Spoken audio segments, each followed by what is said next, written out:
What we're looking at in Warthunder is the F-20 Tigershark.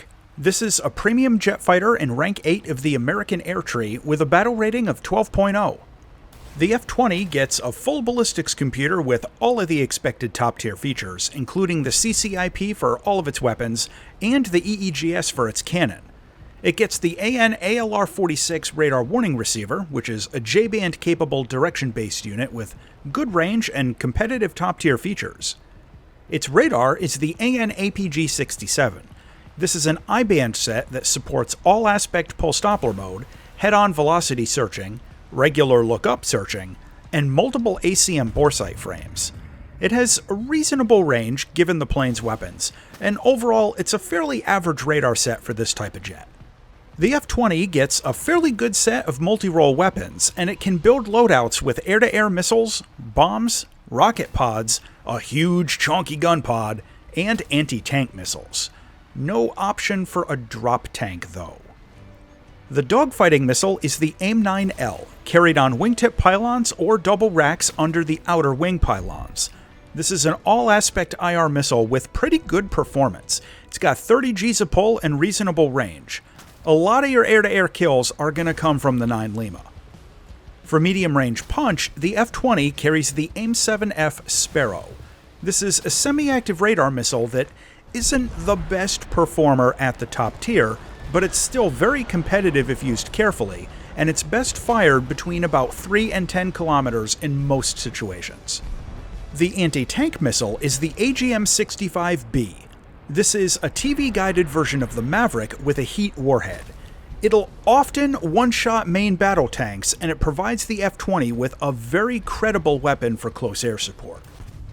In terms of flight performance, well, the Tigershark is a bit of a hot rod.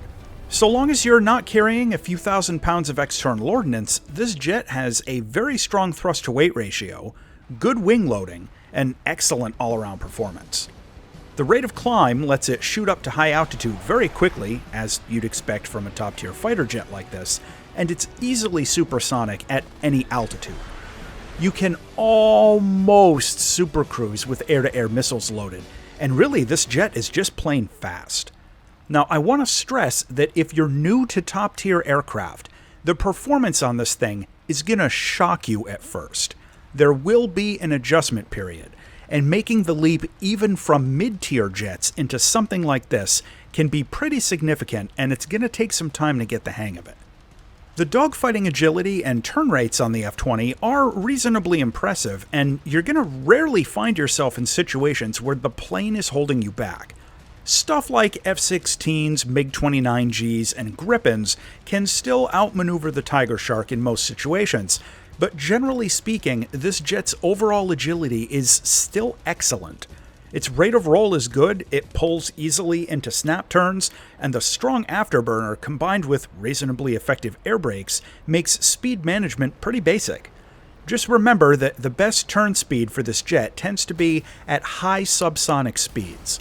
So if you're flying into a fight at Mach 1.infinity, you're probably going to need to slow down a bit if you want to be competitive in a turn fight. Lastly, all of the footage in this video was taken with a fully upgraded Ace pilot, and as you can see, the G-lock blackouts are still pretty common, so if your pilot isn't maxed out, it's going to be even worse.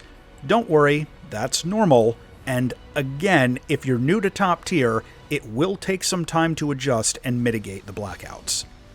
Taking the F-20 out into air battles is a lot of fun, and this jet really excels at close-range dogfighting. Now, I know this is the 1000th time I've said this, but if you picked this up and you're new to top-tier air battles, get ready for some pain. The learning curve is going to be intense, and until you get a feel for what the other planes are capable of, you're going to get shot down early and often. Now, the main idea to learn the ropes with this is going to be to try and stay low and use the terrain to hide yourself from enemy radar and medium-range missiles whenever possible. The F-20 is a dogfighter, not a missile truck, and while you can carry a couple of Sparrows for medium-range shots, this jet will really do its best work in between around 2 and 6 kilometers from its targets. Now, one thing to remember is that a lot of other jets are going to have helmet-mounted targeting up at the top tier, which the F-20 doesn't. So you can still get missiles fired at you in weird situations, even if the other guy isn't even pointing right at you. Keep your head on a swivel and try to maintain situational awareness as best you can. The load of 45 countermeasure charges can run out pretty quickly as well, especially if you're into pre-flaring and stuff, so be careful with that. In terms of ground attack, the F-20 can take out a base with bombs in one pass if you give up the outboard missile pylons and stick with just the tip winders, and a lot of players are going to be tempted to use this as a base bomber. Just remember, though, that going out with a full load of bombs on a jet like this makes a pretty noticeable difference in its flight performance, and enemy fighters absolutely will go out of their way to hunt you down if it looks like you're going for a bombing run. For close air support, the Tigershark actually does fairly well. The Mavericks, rocket pods, and large individual bombs give this jet a credible role as close air support, or even flying up to do fighter sweeps. Really, this is a good, flexible jet to take up over a ground battle. Just remember though, it's still vulnerable to player-controlled SPAA, and its number of countermeasure charges is limited. Now, out in the real world, the F-20 was a pretty natural upgrade to the basic design of the F-5 series.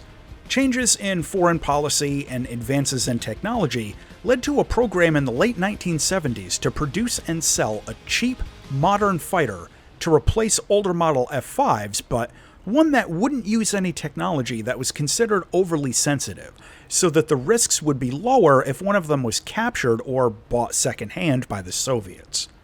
This program, called FX, resulted in a pretty significant amount of drama and political intrigue that are far too complicated to go into here, but changes in foreign policy during the 1980s meant that FX, and the F-20 specifically, weren't seriously pushed to export customers, and the F-16 ended up getting all the sales. The F-20 was a privately funded development from Northrop based on the F-5E, but using a single GE F-404 engine. This gave the jet a significantly better thrust-to-weight ratio and increased its maximum speed. The new jet also featured some aerodynamic improvements meant to improve dogfighting agility, a fly-by-wire control system, a new radar set, and a completely new avionics package. The weapons computer was also compatible with a wider range of weapons than the earlier F-5 and even some early F-16 variants. However, despite being a very capable aircraft with impressive performance for its time, no sales contracts were ever finalized, and only 3 F-20s were built. One interesting bit of trivia is that since Northrop was privately funding all the development, they actually skipped over the traditional prototyping phase, and the first 3 aircraft were fully equipped with all the combat systems intended for regular production airframes. Unfortunately, 2 of them crashed, and the only remaining F-20 Tigershark is in a museum out in California. Visually, the F-20 is a great-looking jet. There are 3 paint jobs available for it, and really all of them look pretty good. The 3D model is well done, and overall, this is a pretty nice plane to look at in the game. Landing is basic for a top-tier jet, but again, if you're new to fast planes like this, you're going to want to practice a bit. You can drop gear and landing flaps safely right at around 400 kilometers an hour, and the Tigershark gets a drag chute which reduces the landing run quite a bit. The cockpit is very well done, with 2 large displays, great visibility, and a useful HUD. My only gripe is that the radar warning receiver is lower than I usually prefer, but overall that's a minor nitpick. This is a good cockpit. To close out on the F-20 Tigershark. This jet is a speedy little hot rod. It has good agility and performs well in a dogfight. It's got pretty solid multi-role weapon options, and it gets premium bonuses. However, no drop tank, which actually matters these days, and open the wallet, because this thing ain't cheap. The final verdict on the F-20 is that this jet is pretty fun to fly, and it can be fairly effective in basically any role with some practice. But the insane price tag means that you're going to have to decide for yourself what its overall value is based on how much you're willing to spend. As always, thanks for watching, and if you enjoyed this review, check out this other one.